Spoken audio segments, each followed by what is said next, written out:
Jamie, Emily, lovely to meet you both. You too.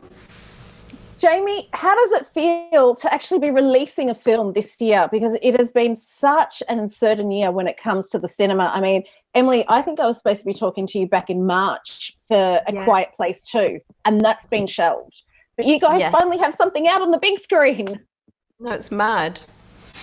Yeah, it's strange. I mean, I actually, this is the third film I've had out during this 2020 year. But the first one is this movie that actually probably benefited more from just being released digitally. It's a very small film and sort of made sense for it. The second one's actually done surprisingly well. A film called Synchronic with Anthony Mackie that was a lot of drive-in. Most of its money came from drive-in theaters in the States, which is kind of mad. But the weirdest part about that is, you have this amazing experience making these jobs, making these films, and then don't get to all be together a year later and to offer it to the world and all have a party and a drink together. And that bit of it's been a wee bit bad. But listen, at least these people are getting to see it, feel like it's coming at a nice time of the year, and it's a bit of a hopeful ending to the year if you see this film, I think. Yeah. Well, Emily, you've said that when you read the script, you were taken with and bewitched by it. What was it about the script that made you feel like that?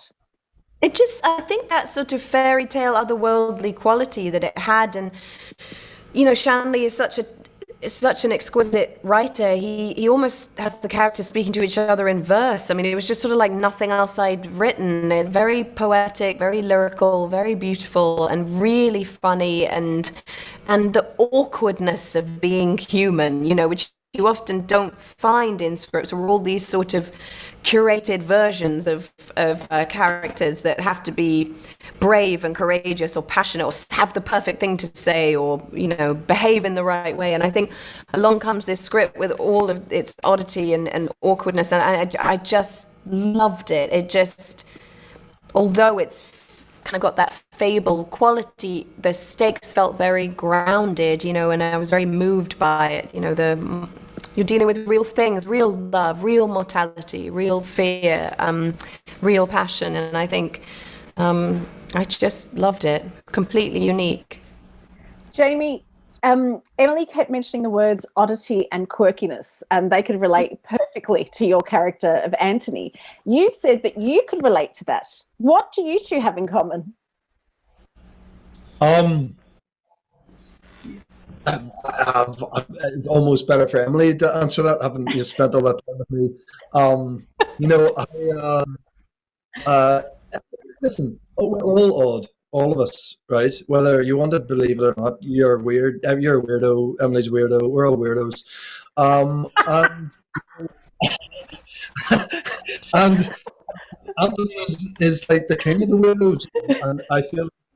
It was the king of the weirdos. Oh, that's going to be your autobiography. I love that. The king of the weirdos. That's it. You heard it here.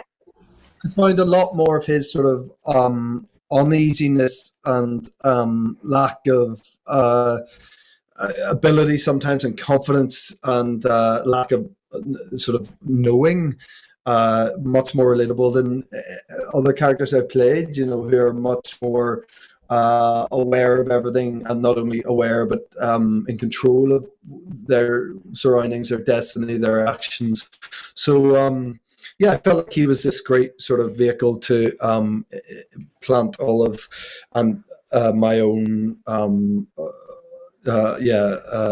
oddness, and then heighten it further within Anthony, but a lot of that was done on the page, for me, obviously. But I felt I had real freedom. That I didn't have a ceiling in terms of how sort of strange I could make within something that's sort of believable. I've never been read so well, Jamie. I'm a weirdo. Love that. Gonna have that as a quote somewhere. But, Emily, at the start of the film, it says, "Welcome to Ireland. I know you've been here before. You have a house in West Cork, but what kind of welcome did you get? Because you were here for 3 months. Was it in Mayo?" Wait, who has a house in West Cork? Was that a big lie? There was a big article written about Emily. I wish I had West Cork. I'll send you the link. Apparently, you have a house in West Cork. Can I just say, I wish I did. more. Just got one What do you Skibbereen. think, Jamie? There's so many properties you may remember. There's one in Skibbereen in West Cork. I wish I had a house in West Cork. That'd be fab. No, I actually had barely spent that much time in Ireland. I remember I'd gone to Dublin on like a netball tour when I was like 14. That was like my only experience. What position did you play? I played centre. I was really goal defence. I haven't spoken to anyone else who knows what netball is, so this is amazing. Love netball. I absolutely love it.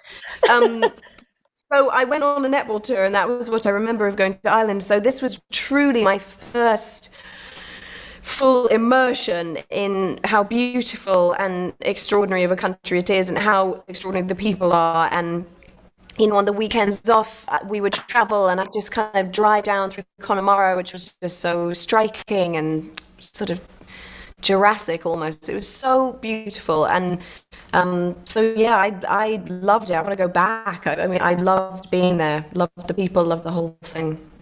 And Jamie, what was it like having Emily, John Hamm, Christopher Walken in Ireland with you? I mean, what were the locals' reactions when you'd walk into places going, what? No, huh? What?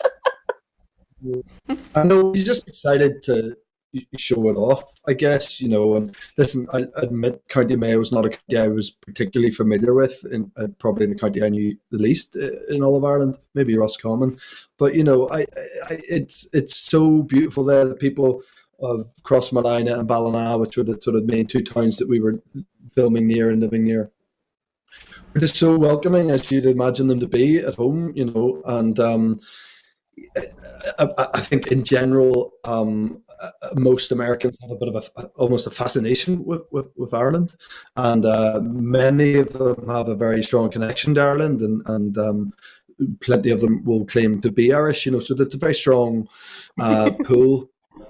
Anyway, so particularly in the East Coast, they're all Irish. So it's a cool thing to then be not only in Ireland but in like proper rural Ireland, and get, you're not seeing some cosmopolitan, Dublin, Belfast, Cork version of it. You're seeing real Ireland and real people, and we just had a laugh. It's funny now thinking about it.